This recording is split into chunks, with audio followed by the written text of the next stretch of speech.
Hello everyone, good morning. कैसे हैं आप लोग? स्वागत है आपका खान ग्लोबल स्टडीज़ के ऑफिशियल ऐप पर। मैं आपका जीएस मेंटर ज्ञान प्रकाश झा आपके सामने हाजिर हूँ पॉलिटी की अगली क्लास लेकर। और आज हम लोग बात करने वाले हैं रीऑर्गेनाइजेशन ऑफ स्टेट की, यानी कि राज्यों के पुनर्गठन की।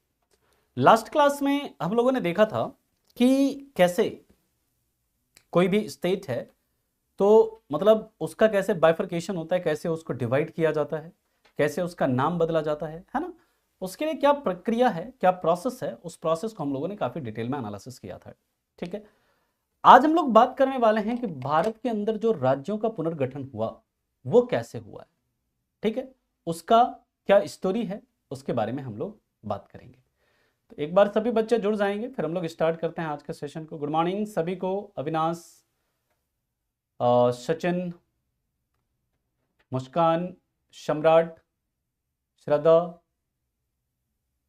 एक बार सभी लोग जुड़ जाएंगे एंड फिर हम लोग स्टार्ट करते हैं आज के सेशन को।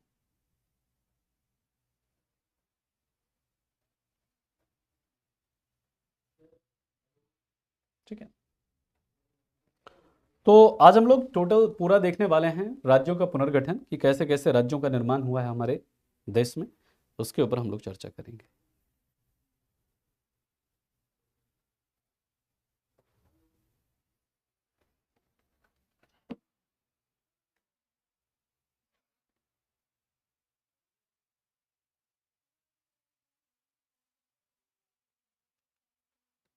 चलें स्टार्ट करें।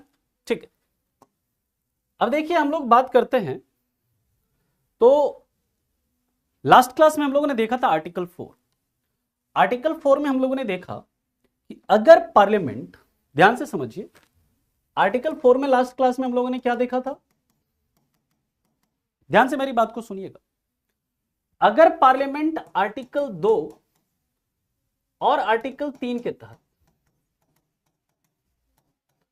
अगर कोई कानून बनाती है, ठीक, आर्टिकल 2 या आर्टिकल 3 के तहत अगर कोई कानून बनाएगी, ठीक है, उससे क्या होगा, अगर संविधान में बदलाव होता भी है, जैसे मान लीजिए आर्टिकल 2 या आर्टिकल 3 के तहत अगर कोई कानून बनाती है पार्लियामेंट, तो उससे संविधान के किन हिस्सों में चेंज होगा? संविधान के किस हिस्सों में चेंज होगा? तो याद रखिएगा, एक तो स्केड्यूल 1 में चेंज होगा।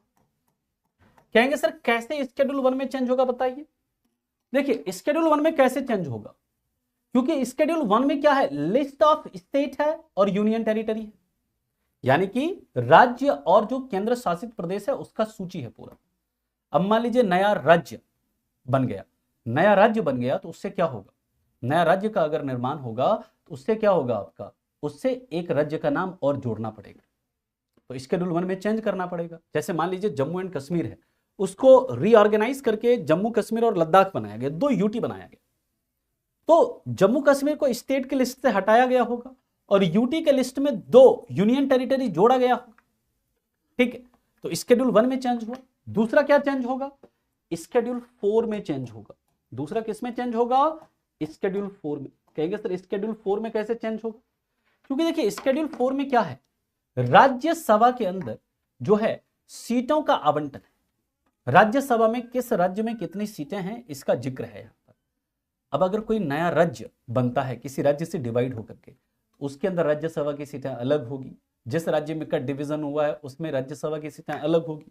तो यहां स्केड्यूल 4 में भी क्या करना पड़ेगा, आपको चेंज करना पड़ेगा। और स्केड्यूल यानी कि अगर पार्लियामेंट आर्टिकल 2 या आर्टिकल 3 के तहत कोई भी कानून बनाती है तो इसमें क्या होगा, इसमें चेंज होगा।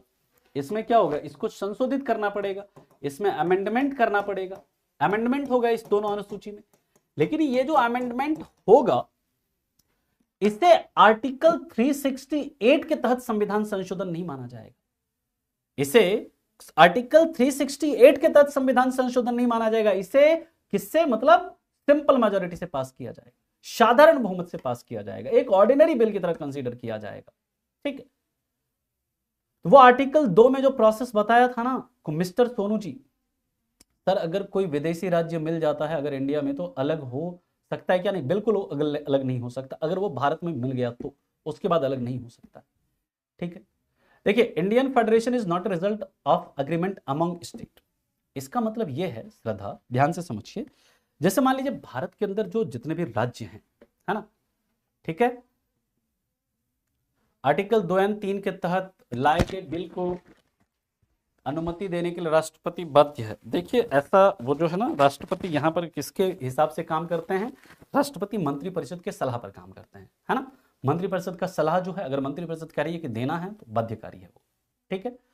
अब देखिए इसके बाद की एक सवाल है इनका, इनको थोड़ा डाउट इनका दूर कर लें, ठीक है, कि रिजल्ट ऑफ एग्रीमेंट का मतलब क्या होता है। जैसे मान लीजिए भारत में अभी 28 राज्य है, या जिस समय भारत का मतलब संविधान लागू हुआ था, भारत जिस समय बना था, तो पहले से या 28 राज्य, पहले से जितने भी स्टेट थे उस समय, मान लीजिए 14 स्टेट थे अगर, तो पहले से वो 14 स्टेट थे, भारत के अंदर थे, और उन राज्यों ने ऐसा कोई अपने बीच में समझौता नहीं किया, चलो हम लोग समझौता करके एक नया एक भारत का निर्माण करते, नहीं, वो ऑलरेडी भारत के पार्ट थे, वो भारत में शामिल हुए, ठीक, यानी कि भारत पहले से भारत का एग्जिस्टेंस था। जैसे अमेरिका में क्या है, कई राज्य मिले, कई राज्यों के बीच एग्रीमेंट हुआ और तब जाकर बना क्या, यूनाइटेड स्टेट्स ऑफ अमेरिका, तब जाकर बना। लेकिन भारत में ऐसा नहीं है, भारत में पहले से भारत था, राज्यों के बीच में ऐसा कोई समझौता नहीं हुआ कि जिस समझौते के तहत भारत का निर्माण हुआ। आ गया समझ में जिनका भी डाउट था। चलिए सर, अगर दिल्ली को स्टेट बनाया जाए तो किस आर्टिकल में आएगा। देखिए अगर दिल्ली को स्टेट बना है तो एग्जीक्यूटिव ऑर्डर के तहत सौरभ जी बनाया जा सकता है इसे, ठीक है। चलिए उसके लिए दिल्ली की विधानसभा से क्या करना पड़ेगा, मतलब परमिशन लेना पड़ेगा, दिल्ली की विधानसभा के पास परमिशन नहीं, मतलब दिल्ली की विधानसभा का ओपिनियन लेना पड़ेगा, ठीक है। चलिए इंडिया की फ्लैग किसने डिजाइन किया, आदित्य जी ऑलरेडी बता दिया है। इंडिया का फ्लैग जो डिजाइन किया पिंगली वेंकैया ने, ऑलरेडी बताया हुआ पिछले क्लासेस में, ठीक है। चलो अब इसके बाद की बात करते हैं, अब राज्यों का पुनर्गठन कैसे होता है इसकी बात करते हैं। तो जिस समय देखिए भारत आजाद हुआ, भारत के आजादी के बाद यानी आफ्टर इंडिपेंडेंस, ध्यान से मेरी बात को सुनिएगा, बहुत इंपॉर्टेंट कॉन्सेप्ट समझा रहा हूं। आफ्टर इंडिपेंडेंस भारत के अंदर क्या थे, 552 प्रिंसली स्टेट, कितने, 552 प्रिंसली स्टेट, यानी कि 552 देसी रियासत। इस 552 देसी रियासत में याद रखिएगा जो 549 है, 549 भारत में शामिल हो गए, भारत में शामिल हुए, और भारत में शामिल हो गए ना, तो याद रखिएगा ऐसा नहीं है यहां पर इनके बीच एग्रीमेंट नहीं, इनके बीच एग्रीमेंट हुआ, मतलब ये जो है भारत में, मतलब इनके मतलब क्या हुआ, भारत ने मतलब जितने भी 549 रियासत थे इन सभी से जाकर बात करी, किसने, इन सभी से जाकर बात करी मतलब सरदार वल्लभ भाई पटेल ने, और सबसे बात करके इन सभी ने विलय पत्र साइन किया और भारत में शामिल हो, मतलब इंस्ट्रूमेंट ऑफ एक्सेशन साइन किया और भारत में शामिल, और इनको कहा गया भारत का हिस्सा बन जाइए। भारत का हिस्सा बनेंगे तो ये इन लोगों का कहना था कि ठीक है सर हम भारत का हिस्सा बनेंगे, लेकिन जो हमारा ये ठाट बाट है, हमारा जो ये राजशाही है, ये कैसे चलेगा। तो सरकार ने कहा हम आपका इसका ख्याल रखेंगे, आपका कितना आय है, बोला कि मेरा सालाना आय है 10 लाख, हमारा जो स्टेट है, क्योंकि देखिए कई बड़े रियासत थे, कई छोटे रियासत थे, जैसे हैदराबाद काफी बड़ा रियासत था, उसकी आय बहुत ज्यादा थी, मैसूर बड़ा रियासत था, आय ज्यादा थी, इसी तरह पटियाला, जूनागढ़, ये सब बड़े रियासत थे, इनकी आय क्या थी, काफी अधिक थी। तो ये सब कह रहे कि मेरा जो सालाना आय है, मेरा जो सालाना इनकम है, वो तो खत्म हो जाएगा, आप क्यों, मतलब मैं क्यों शामिल हूं, मुझे क्या फायदा है। बोले कि देखिए आप शामिल हो जाइए, आपका जो ठाठ बाट है, आपका जो राजशाही है, वो सब बना रहेगा। उसके लिए हम क्या करेंगे, एक प्रिवी पर्स का गठन करेंगे। ठीक है सर, ये मालिक प्रिवी पर्स क्या है। बोले अरे आप लोग जो राजा लोग हैं, राजा महाराजा हैं, इनको सरकारी खजाने से क्या दिया जाएगा, पैसा दिया जाएगा। ठीक है, ये पैसा किस लिए मिलेगा, आप अपना पूरा जो मतलब आपका ठाट बाट है वो चलता रहे, आपका जो खर्चा है वो चलता रहे। ठीक है, इसके लिए हम सरकारी खजाने से आपको सालाना उतना पैसा दे दिया करेंगे। कहेंगे अच्छा ऐसी बात है, फिर तो हम हो जाते हैं सामने। इस तरह से सरदार वल्लभ भाई पटेल के प्रयासों से, याद रखिएगा किसके प्रयासों से, सरदार वल्लभ भाई पटेल के प्रयासों से। सरदार वल्लभ भाई पटेल के प्रयासों से क्या होता है, ये सभी भारत के अंदर शामिल हो जाते हैं। और ये जो सरदार वल्लभ भाई पटेल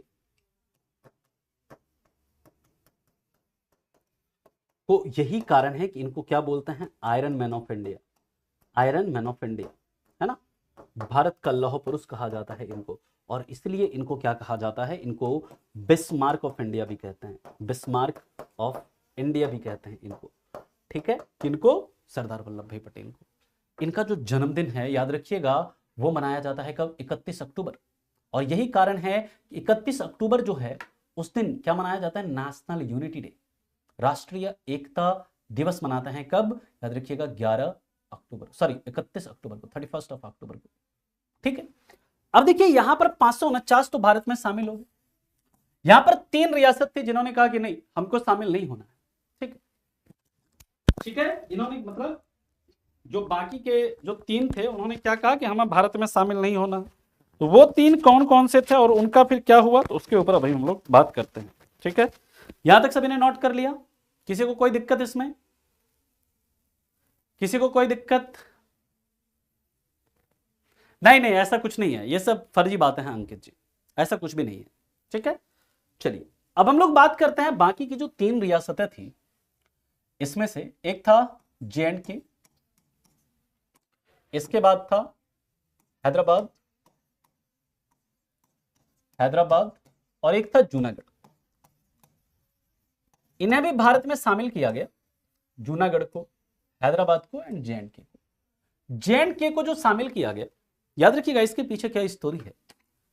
J&K कहा कि हम स्वतंत्र रहना चाहते हैं, तो इन्होंने कहा ठीक है भैया स्वतंत्र रहो।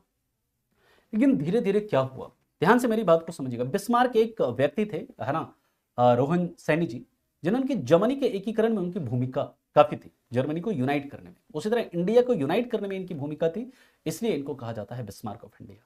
ठीक, चलिए अब हम लोग बात करते हैं जो जम्मू एंड कश्मीर था। जम्मू एंड कश्मीर स्वतंत्र रहा, कहा कि ठीक है आपको स्वतंत्र रहना रहो। लेकिन क्या हुआ कि पाकिस्तान के कुछ कबीलों ने, कबील मतलब वहां के जो मतलब ट्राइब्स थे, उन्होंने इस पर क्या कर दिया, हमला कर दिया। ठीक है, हमला जब कर दिया तो भारत ने कहा ठीक है हम आपको प्रोटेक्ट करेंगे, आपको बचा लेंगे, लेकिन शर्त एक ही है कि आपको क्या करना पड़ेगा, भारत में शामिल होना पड़ेगा, भारत का हिस्सा आपको बनना पड़ेगा।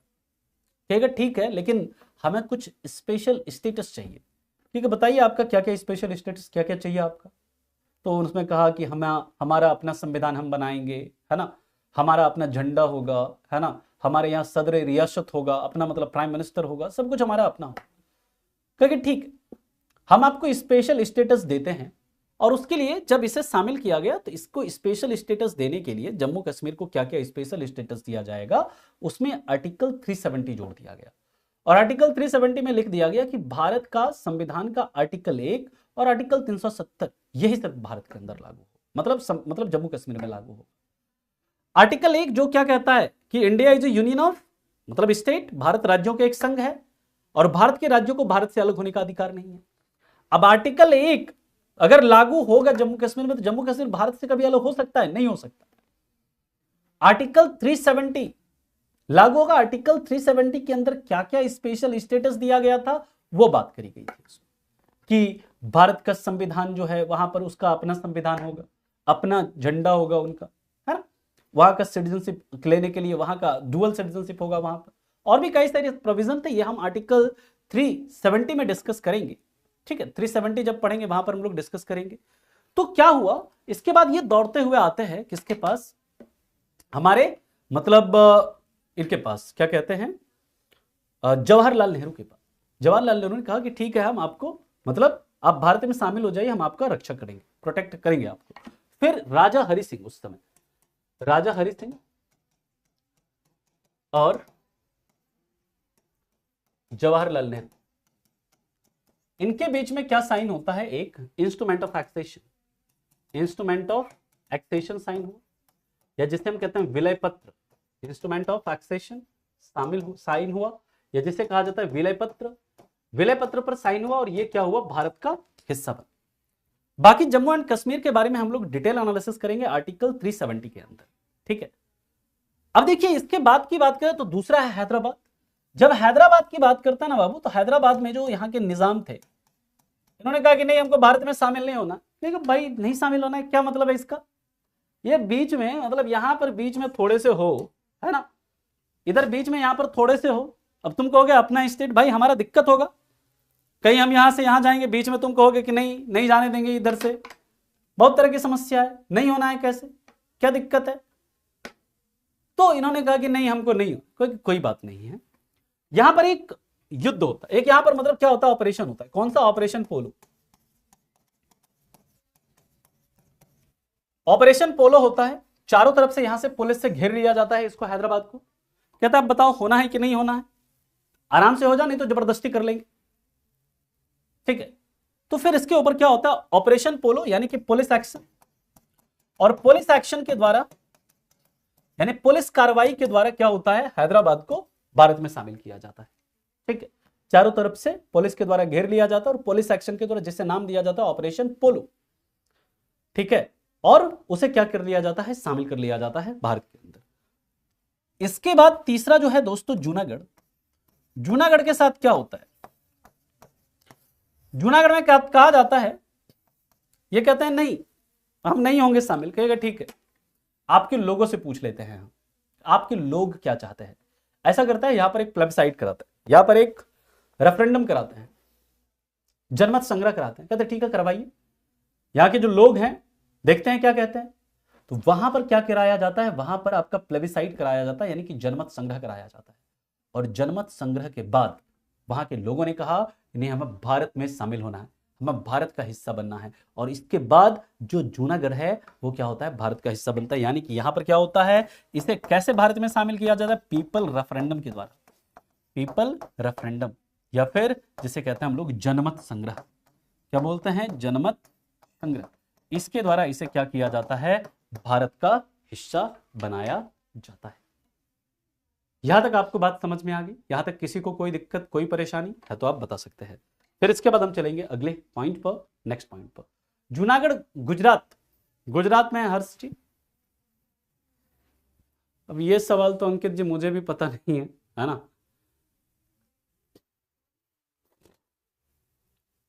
आगे चलें, चलिए। अब देखिए इसके बाद क्या होता है, जैसे भारत में ये सब शामिल हो जाता है, इसके बाद भारत के अंदर राज्यों का पुनर्गठन कैसे हो। तो अलग अलग क्षेत्रों में भाषा के आधार पर राज्यों के गठन की मांग उठने लगी कि भाषा के आधार पर राज्यों का गठन होना चाहिए।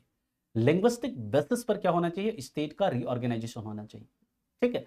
तीसरे में रोहन क्या हुआ कि जैसे मान लीजिए आप किसी क्षेत्र में रहते हैं, वो एक अलग इंडिपेंडेंट स्टेट, और वहां के लोगों से पूछा गया कि भाई आपको भारत में शामिल होना है या इंडिपेंडेंट रहना है। वहां के लोगों ने कहा कि नहीं हम भारत में शामिल होना चाहते हैं। जब वहां के लोगों ने कह दिया कि भारत में हम शामिल होना चाहते हैं, तो उसे फिर जनमत संग्रह करा करके भारत में शामिल करा लिया गया, ठीक है, ठीक है। ये इंपॉर्टेंट नहीं है युवराज, है ना, ये उन सब नाम इंपॉर्टेंट नहीं है, जो चीज इंपॉर्टेंट है वो मैं सारा लिख रहा हूं यहाँ पे, ठीक है। अब देखिए इसके बाद क्या होता है, भारत के अंदर भाषाई आधार पर राज्यों का गठन हो या ना हो, लिंग्विस्टिक बेसिस पर राज्यों का गठन हो या नहीं हो, इसको लेकर क्या होता है, अलग अलग कमेटी बनाई जाती है, अलग अलग समितियां बनती है। और सबसे पहला समिति बनता है कब, 1948 में जून में, जिसका नाम क्या है, धर कमीशन। धर कमीशन, ध्यान से समझिएगा, धर कमीशन या धर आयोग। इसके जो हेड होते हैं, जनमत संग्रह का मतलब हाँ पीपल का वोटिंग कराया जाता है ना, ठीक है, पीपल का वोटिंग कराया जाता है, उसमें उसी को बोलते हैं जन, मतलब लोगों का मत लिया जाता है, ठीक। ठीक, अब हम लोग बात करते हैं, देखिए धर कमीशन की बात करें, इसका जो गठन होता है वो कब होता है, इन जून 1948, जून 1948 में। और ये अपना रिपोर्ट देते हैं, सबमिट करते हैं, रिपोर्ट सबमिटेड इन दिसंबर 1948 में ये अपना रिपोर्ट सबमिट करते हैं। इसके बाद क्या होता है, जब ये अपना रिपोर्ट सबमिट करते हैं तो ये कहते हैं कि state should be created on the basis of administrative convenience, administrative convenience, administrative convenience, यानी कि राज्यों का गठन जो होना चाहिए, राज्यों का गठन, ध्यान से मेरी बात को सुनिएगा,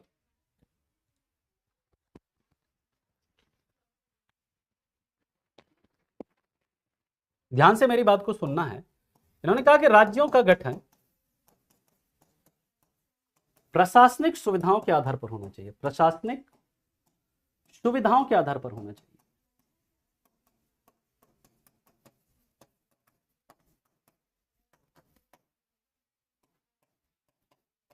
उन्होंने कहा कि राज्यों का गठन होना तो चाहिए, लेकिन किसके आधार पर होना चाहिए? प्रशासनिक सुविधाओं के आधार पर, ना कि लिंग्विस्टिक बेसिस पर।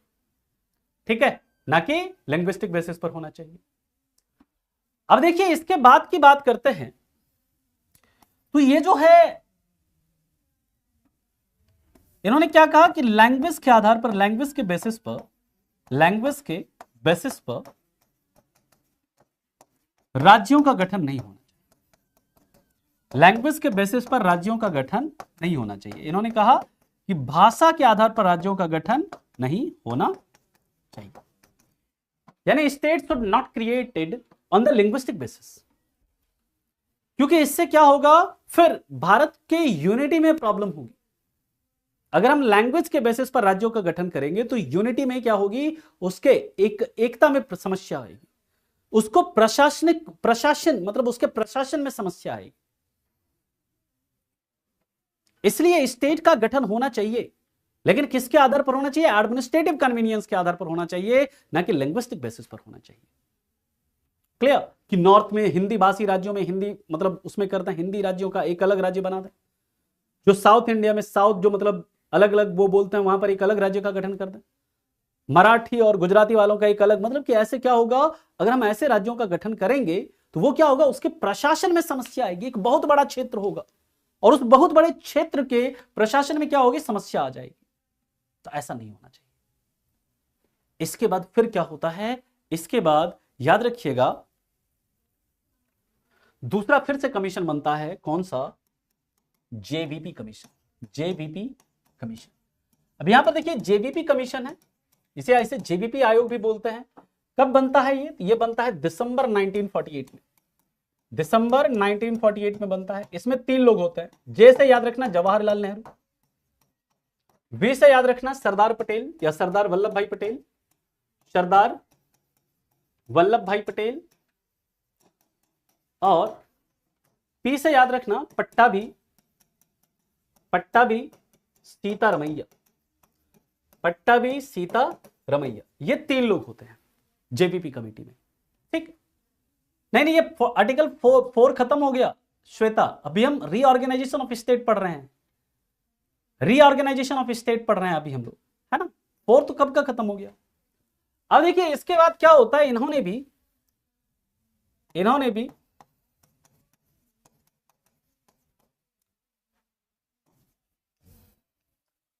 लिंग्विस्टिक बेसिस पर, यानी भाषाई आधार पर, लिंग्विस्टिक बेसिस पर राज्यों के गठन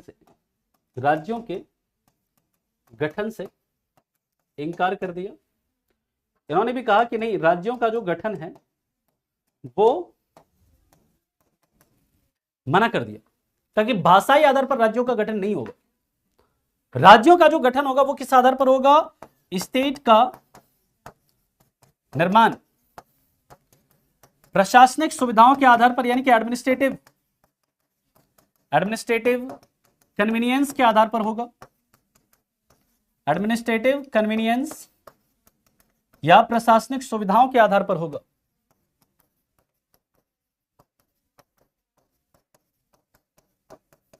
ठीक,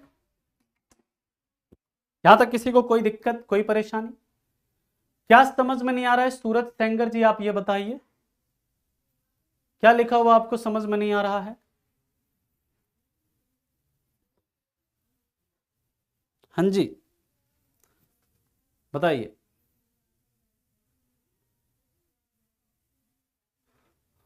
इधर वाला थोड़ा, हाँ दिखाइए क्या सर, वॉइस नहीं अब आ रही होगी सौरभ।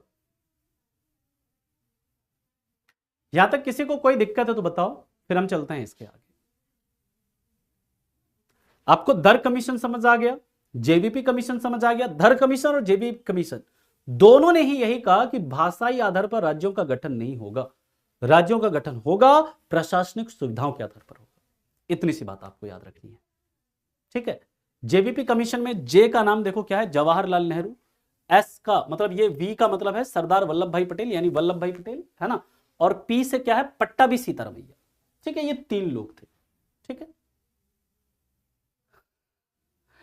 अच्छा, क्या प्रॉपर नहीं लिखा है रोहित, ये बताओ कहां पर इम्प्रॉपर लिखा गया है, आप ये बताइए, फिर मैं समझू ना कि हाँ यहां पर इम्प्रॉपर लिखा गया है। अभी आ रहा है अनस्टेबल बॉयज ही, अभी उसके ऊपर आते हैं, ठीक है। अभी भी उसके ऊपर भी आएंगे, चिंता मत करिए।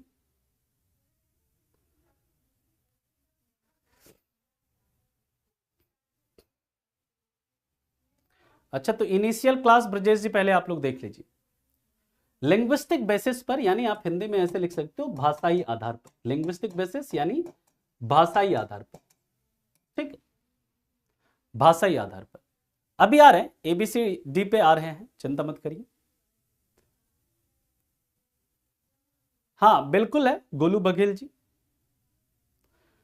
अभी आते आते हैं, चिंता मत करो। अच्छा चलिए, तो ब्रजेश जी आप इनिशियल क्लास पहले देख लीजिएगा, है ना, पुरानी क्लासेस को, तब आप आएंगे तो दिखने में, आपको देखेंगे तो समझ में आएगा। जरूरी है नोट्स बिल्कुल बनाना, जरूरी है अयाना जी, बिल्कुल जरूरी है। चलिए अब हम लोग बात करते हैं इसके बाद। देखो इसके बाद क्या होता है ना, एक मद्रास में, कहानी सुनिएगा ध्यान से। मद्रास में एक व्यक्ति होते हैं जिनका नाम होता है पोटी श्रीरामुलु। मद्रास में जो तेलुगु बोलने वाले लोग हैं, तेलुगु बोलने वाले लोगों ने क्या कहा कि हमें मद्रास में नहीं रहना, हमें अलग करो, है ना, हमें अलग करिए, हमको नहीं रहना है, हमारे लिए अलग राज्य होना चाहिए।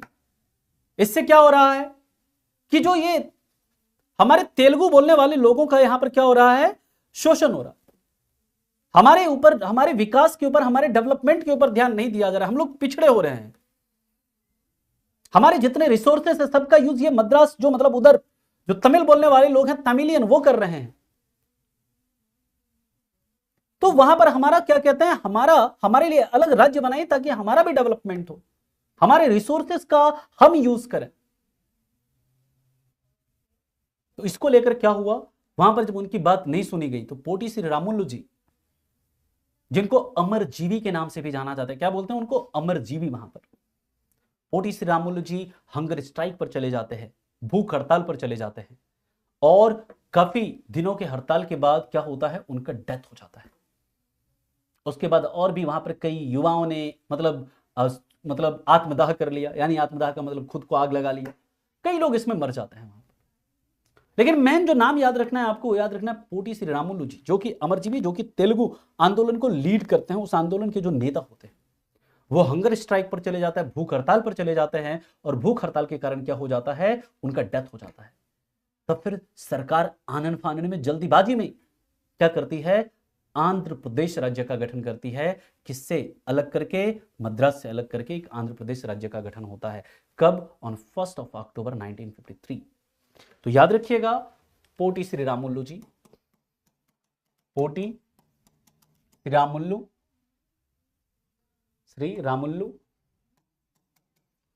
इन्हीं को बोलते हैं अमरजीवी, इन्हीं को क्या बोलते हैं, अमरजीवी भी कहते हैं इनको, ठीक है।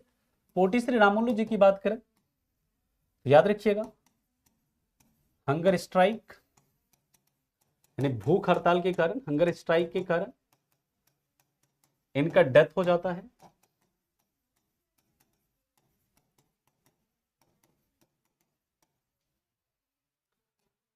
तेलुगु मूवमेंट को लीड करते हैं, तेलुगु मूवमेंट को ये क्या करते हैं, लीड करते हैं, यानी कि तेलुगु मूवमेंट के ये नेता होते हैं, ठीक है। और इसके बाद क्या होता है, ऑन 1 अक्टूबर 1 अक्टूबर 1953 आंध्र प्रदेश का यानी तेलुगु भाषी क्षेत्र को हटा करके किसका गठन होता है? आंध्र प्रदेश का गठन होता है। आंध्र प्रदेश का गठन होता है। और आंध्र प्रदेश के बारे में याद रखिएगा, first state to be created on linguistic basis.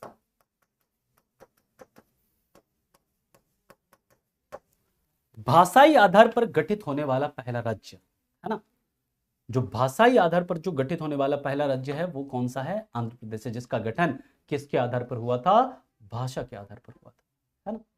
Motilal Nehru ने किया था, आनंद जी, मोतीलाल नेहरू ने, ठीक है, सॉरी, नेहरू रिपोर्ट को जवाहरलाल नेहरू ने, नेहरू रिपोर्ट को तैयार किया था मोतीलाल नेहरू ने और उसे रिजेक्ट किया था जवाहरलाल नेहरू ने, ठीक है। क्लियर? यहां तक किसी को कोई दिक्कत है, परेशानी है तो बताइए। इतना आप लोग लिखिए, फिर चलते हैं इसके आगे। हाँ जी,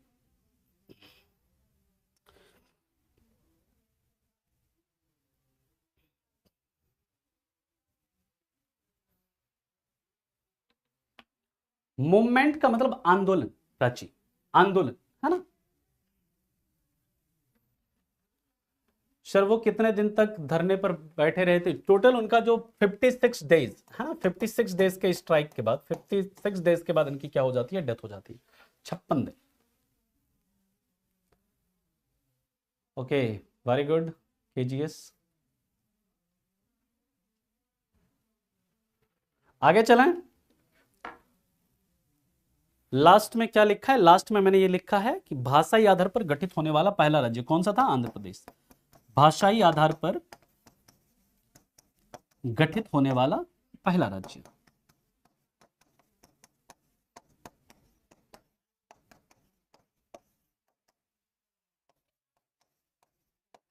चला आगे।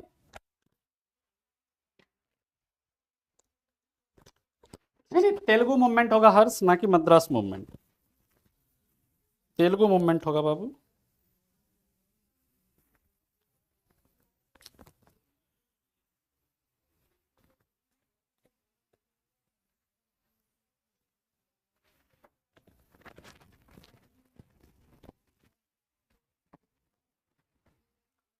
ठीक है, चलिए अब हम लोग बात करते हैं इसके आगे।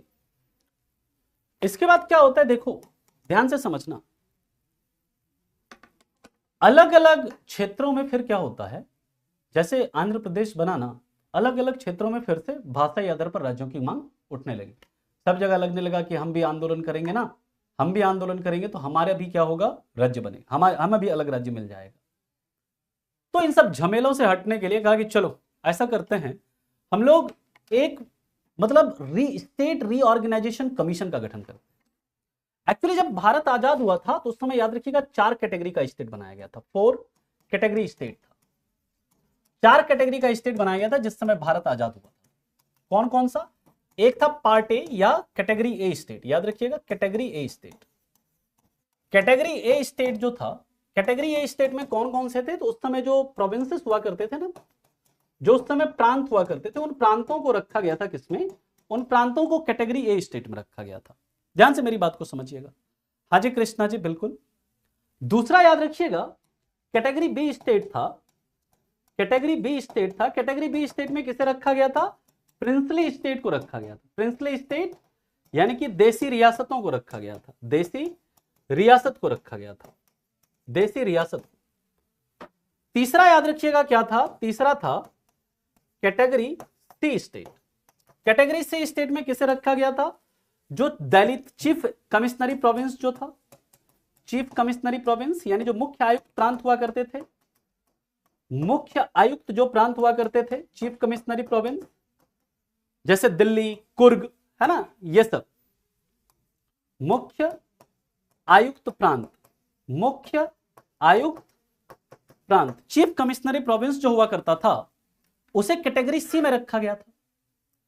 और चौथा याद रखिएगा, चौथा जो है कैटेगरी डी, कैटेगरी डी में सिर्फ और सिर्फ किसे रखा गया था, तो याद रखिएगा सिर्फ और सिर्फ एक ही राज्य को रखा गया, एक ही मतलब क्षेत्र को, अंडमान एंड निकोबार क्षेत्र को रखा गया था, किसमें, कैटेगरी डी स्टेट में। तो जब भारत आजाद हुआ था तो उस समय भारत के अंदर 4 कैटेगरी के राज्य बनाए गए। एक बनाया गया कौन सा, एक बनाया गया कैटेगरी ए प्रोविंसेस, यानी प्रांत रखा गया इसमें, मतलब जो उस समय ब्रिटिश प्रोविंस हुआ करते थे उसको रखा गया था। कैटेगरी बी में किसे रखा गया था, प्रिंसली स्टेट को, देशी रियासतों को रखा गया था। कैटेगरी सी में चीफ कमिश्नरी प्रोविंस यानी मुख्य आयुक्त प्रांत को रखा गया था। और कैटेगरी डी में किसे, अंडमान और निकोबार को रखा गया था। ये 4 कैटेगरी के स्टेट बने जब भारत आजाद हुआ था। ठीक है, इतनी बात आपको समझ में आ गई, इतना आप लोगों ने लिख लिया। अब देखिए जब स्टेट रीऑर्गेनाइजेशन कमीशन बनेगा तो उसके बाद क्या होता है उसकी बात हम लोग करेंगे। पहले आप इतना लिखिए फिर चलते हैं इसके आगे। मेरा फेवरेट, देखो मेरा तो फेवरेट पॉलिटी ही है ना।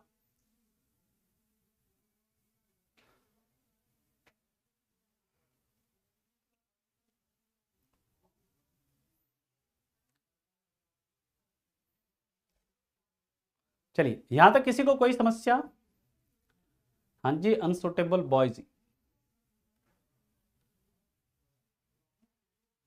चीफ कमिश्नरी प्रोविंस, जैसे विनोद जी वर्तमान में यूनियन टेरिटरी है ना, केंद्र शासित प्रदेश है वर्तमान में, उस समय आपका क्या हुआ करता था, उस समय आपका चीफ कमिश्नरी प्रोविंस हुआ करता था।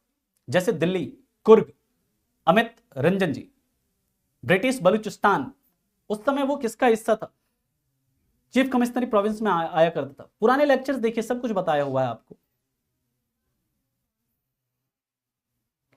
है ना। नहीं नहीं ऐसा नहीं है, होगा, टेस्ट भी होगा। क्वेश्चन कैसे बनेगा रोहन, यहां से क्वेश्चन बनेगा कि इसमें से कौन सा, जब भारत आजाद हुआ था तो प्रिंसली स्टेट को किस कैटेगरी के स्टेट में रखा गया था, किस अनुसूची में कैटेगरी बी स्टेट की बात करी गई है, इसे कब डिलीट कर दिया गया, कैटेगरी बी स्टेट के प्रोविजन को कब डिलीट किया गया, इस तरह के सवाल आपसे बनेंगे। ठीक है, क्लियर। चलो अब इसके आगे की बात करते हैं।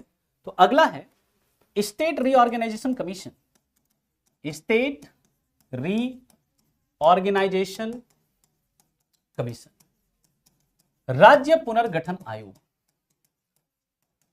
ये गठित कब होता है, 1953 में इसका गठन होता है, 1953 में ये बनता है, याद रखिएगा। हेड इसके कौन होता है, हेड इसके होते हैं फजल अली। कौन होता है, फजल अली। और इसी यही कारण है कि इसे फजल अली कमीशन भी कहा जाता है ना। इसी में क्या कहते हैं, इसी को फजल अली कमीशन भी कहते हैं, इस चीज को याद रखिएगा। हाँ, कैटेगरी डी में रखा गया था प्राची। ठीक, अब याद रखिएगा जो ये फजल अली, इसके साथ अन्य मेंबर भी थे, इसमें 2 सदस्य थे। इसमें मेंबर इसके कौन कौन से थे, एक थे एच.एन. कुंजरू, एच.एन. कुंजरू यानी हृदयनाथ कुंजरू, बस लेकिन आपको एच.एन. कुंजरू ही याद रखना है, एच.एन. कुंजरू। और दूसरे मेंबर इसके कौन थे, के.एम. पनिक्कर, के.एम. पनिक्कर, ये इसके 2 अन्य सदस्य थे। ठीक, अब यहां पर इन्होंने क्या कहा, हाँ बिल्कुल आते हैं, पूछेगा जाता है वनडे एग्जाम्स में मोहिनी जी, लेकिन ये सीडीएस वगैरह में, एनडीए वगैरह में ऐसे सवाल नहीं पूछे जाएंगे, एफकेट में पूछे जा सकते हैं। ठीक, वहां पर स्टेटमेंट वाइज सवाल बनेगा आपसे, बनेगा कैटेगरी वाले से तो स्टेटमेंट वाइज क्वेश्चन बनेगा।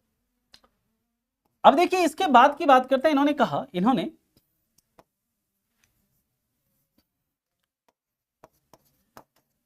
अपना रिपोर्ट कब सबमिट किया, तो याद रखिएगा रिपोर्ट सबमिटेड इन सितंबर 1955। अपना रिपोर्ट इन्होंने सबमिट कर दिया कब,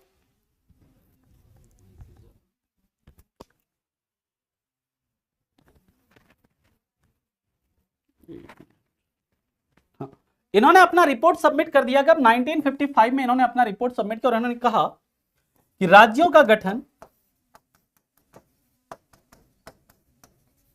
लिंग्विस्टिक बेसिस पर होना चाहिए। इन्होंने कहा कि राज्यों का गठन क्या होना चाहिए, भाषा के आधार पर होना चाहिए। मेरी बात को बहुत ध्यान से सुनिएगा,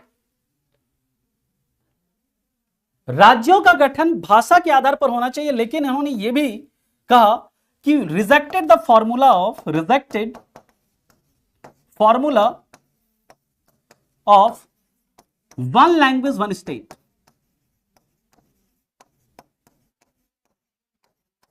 उन्होंने कहा कि एक राज्य एक भाषा नहीं होगा,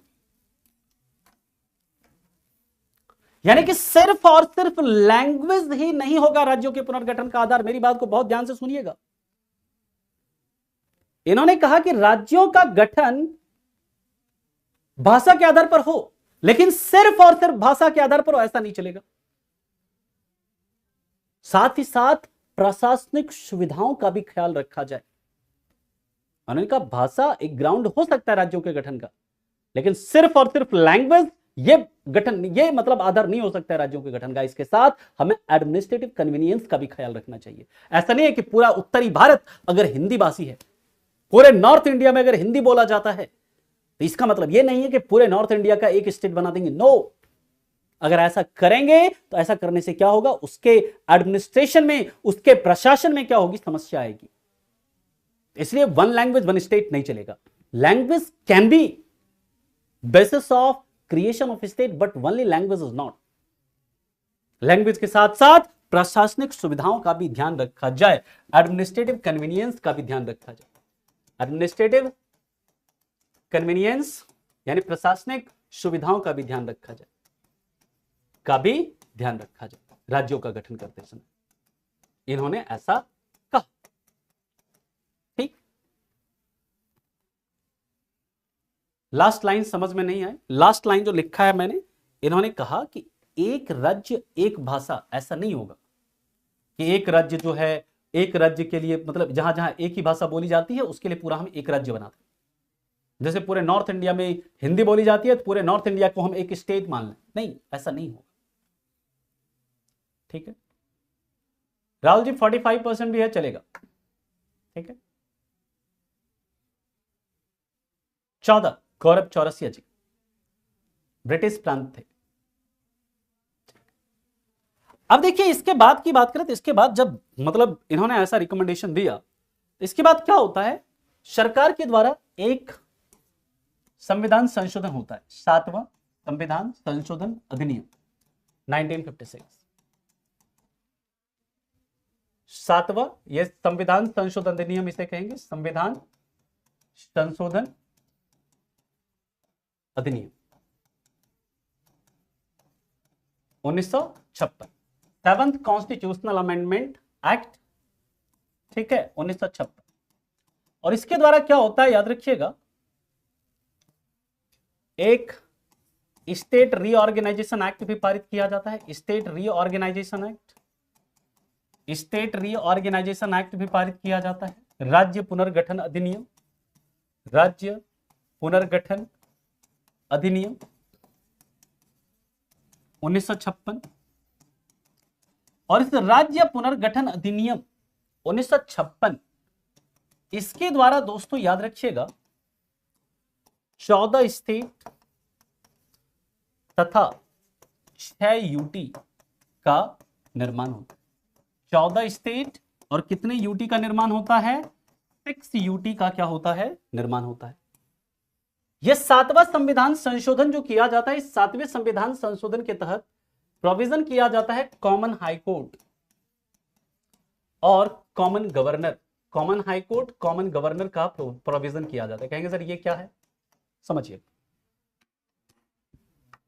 एडमिनिस्ट्रेटिव कन्वीनियंस का मतलब होता है सौरभ कि जो सरकार है ना, मतलब जो राज्य है, राज्य के प्रशासन में आसानी, लॉ एंड ऑर्डर को मेंटेन करना, वहां पर मतलब कानून व्यवस्था को मेंटेन करना, सभी क्षेत्र का प्रॉपर विकास हो, है ना, सभी क्षेत्र के लोगों का ख्याल रखा जाए, है ना, ताकि उसके मतलब एडमिनिस्ट्रेशन में, उसको प्रशासन करने में, उसके अंदर लॉ एंड ऑर्डर को मेंटेन करने में सुविधा हो।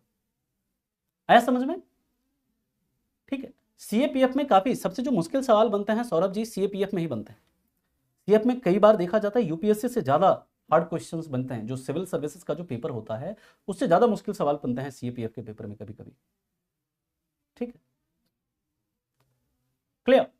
अब हम लोग बात करते हैं दोस्तों, यहां पर याद रखिएगा ये जो 14 स्टेट और 6 यूटी का निर्माण होता है, किसके आधार पर, इस स्टेट रीऑर्गेनाइजेशन एक्ट के आधार पर। और इसके बाद संविधान में 7वां संविधान संशोधन किया जाता है और ये 7वां संविधान संशोधन क्या करता है, ये प्रोविजन करता है 2 चीजों का। एक कि 2 या 2 से ज्यादा जो राज्य हैं उनका एक कॉमन हाई कोर्ट हो सकता है। 2 या 2 से ज्यादा राज्यों का एक कॉमन हाई कोर्ट हो सकता है, जैसे पंजाब, हरियाणा, इनका एक कॉमन हाई कोर्ट है। जैसे जम्मू एंड कश्मीर, लद्दाख, इनका एक कॉमन हाई कोर्ट है ना। जैसे अंडमान और निकोबार और कोलकाता, इसका एक कॉमन हाई कोर्ट है।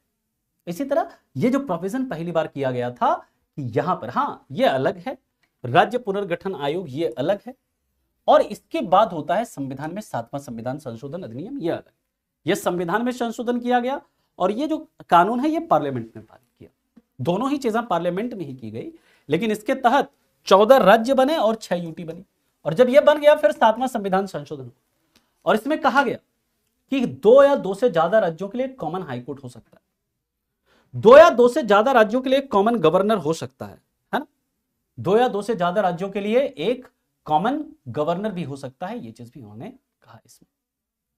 ठीक है, क्लियर है यहां तक? किसी को कोई दिक्कत, कोई परेशानी? अब इसके बाद देखिए क्या होता है फिर अलग अलग चीजों में, है ना। हाँ, दोनों अलग अलग है प्राची। यहां तक किसी को कोई दिक्कत, कोई परेशानी है तो बताइए। एनडीए फाइटर मैन जी, क्या आपको समझ में नहीं आ रहा है आप ये बताइए, है ना। अगर आप नोट्स नहीं बनाना चाह रहे हैं तो ये अलग है ना। ठीक, क्या आपको समझ में नहीं आ रहा है ये आप बताओ।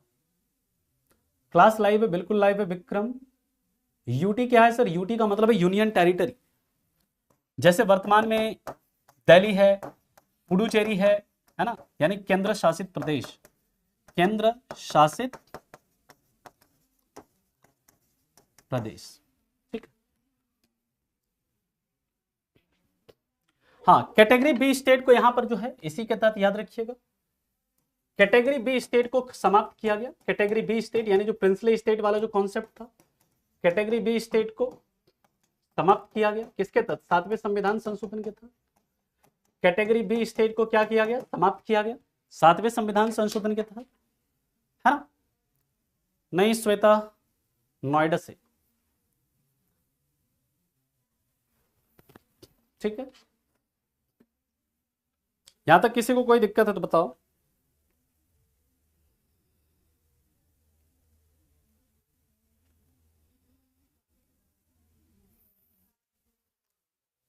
यहां पर ये part A, part B, part C, part D सबको एक्चुअली में खत्म किया गया था। सिर्फ कैटेगरी बी ही नहीं बल्कि सभी कैटेगरी के स्टेट को समाप्त कर दिया। Category A B C D सब यहां पर लिख सकते हैं, category A B C D सबको खत्म समाप्त किया गया था। Category A B C D ये हटा ही दिया गया ना, कैटेगरी पूरा, वो कैटेगरी रहा ही नहीं फिर, है ना। यहां पर ऐसे लिख लीजिए, category A B C D सब खत्म किया गया।